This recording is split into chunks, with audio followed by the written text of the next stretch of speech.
Hey everyone, I know you're just dying to find out what happened to our car, so I thought I'd come back I think we're on day 5 of our trip.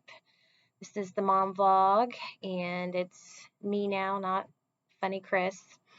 So I'll get to it. Today was Yosemite Day, and the only reason we were able to go and have this adventure today was the complete generosity of Heidi and John. As you know, our car needed some work, and so we had to leave it at the dealer on this day, and we were stranded. And John and Heidi were like, "There's no way you're not going to go to Yosemite. You're going to take our car."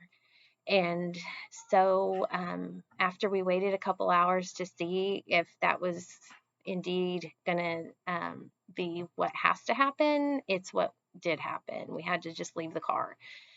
And so we took their car and drove up a couple hours. It's a bit of a drive from Exeter, but it's a beautiful drive. And we got to the park about noon, which ended up being kind of a blessing because if you follow anything about the national parks right now, some of them like Yosemite and Zion is just insanity. Post COVID, they opened things up again, and it turns out that maybe they need to go back to a ticketing system because hours and hours of waits at the entrance. And so, fortunately, we didn't have to do that. When you get to the park entrance, that's really about where there's a sequoia grove, and we skipped that because we knew we were getting crunched for time. We had to pull over and deal with the car. They finally called us, and shoot, by the time they told us how much it was going to cost to fix, we just started actually looking at cars on their lot. Like maybe we'll just buy a new one. And um, you can imagine the devastation Scarlett felt when we said we were not going to buy the white limousine that was for sale on the lot. She really thought that that would be an amazing way to ride into Las Vegas in a few days. Well, the next day, actually. Tomorrow we're supposed to go to Vegas. Um, but we just didn't think it was practical. So we got the car fixed, dealt with those decisions, and headed on down into the valley, which is actually about an hour past the entrance. Um, when you're coming in, we kept seeing these things for tunnel view and like, what is that?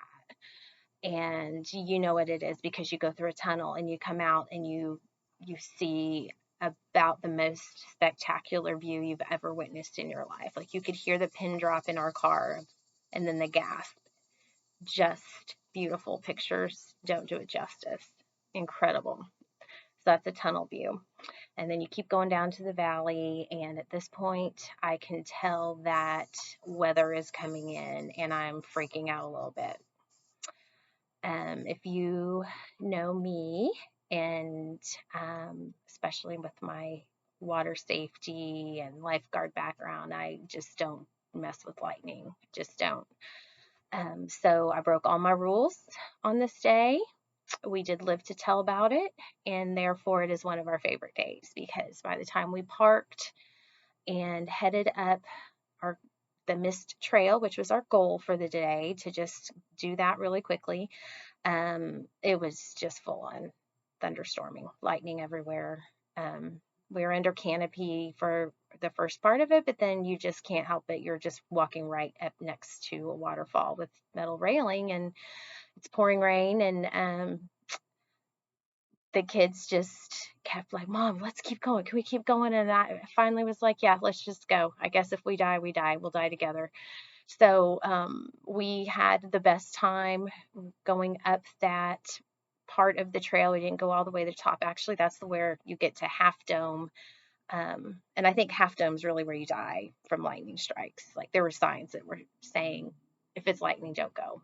Um, and we got far enough. You can see the picture that it was spectacular. It was fun. It was exhilarating. And the kids will never let me live it down because I let them hike in a lightning storm. They're making fun of me though. They think I was overreacting, and I don't think I was overreacting. And I know that there were lots of other people doing it too, but that doesn't mean we do what everyone else is doing. But we did.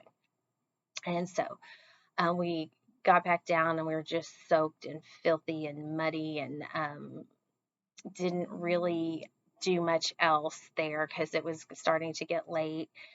We had a suggestion. Thank you, Leslie O'Berry, for saying, letting us pull over on your way out of the park, and you could see people starting to set up for the night, like set up their camping chairs to watch the climbers on El Cap. And I can see how that would be very cool to do. So my suggestion, and this is the first place I've said this, I would go, I would spend probably 2 full days, maybe 3 full days in Yosemite if I could do it again. Um, I would love to hike up to Half Dome. There lots of hiking trails I'd like to do there, and I would love to sit and watch the climbers. I would stay in one of the hotels. I think it's one of them has a pool, and you can go and use the pool. You don't have to just stay there to be able to do it, but I would definitely would stay in the park and do all of those things. That's my suggestion for Yosemite. Um, there's plenty to do for days, and it's just one of the most beautiful places I've ever been in my life. Not that I've been to a ton of places, but I've seen a lot of cool places, and I would say it should be everyone's bucket list item to get to Yosemite.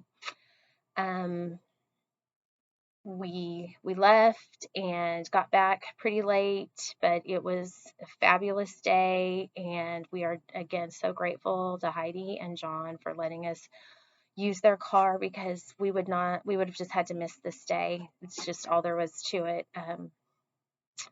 And that would have been really sad, because it's definitely top 2 days in our book from this trip. So if you have any questions about visiting there, I'm happy to answer, and I hope that you guys enjoy the pictures.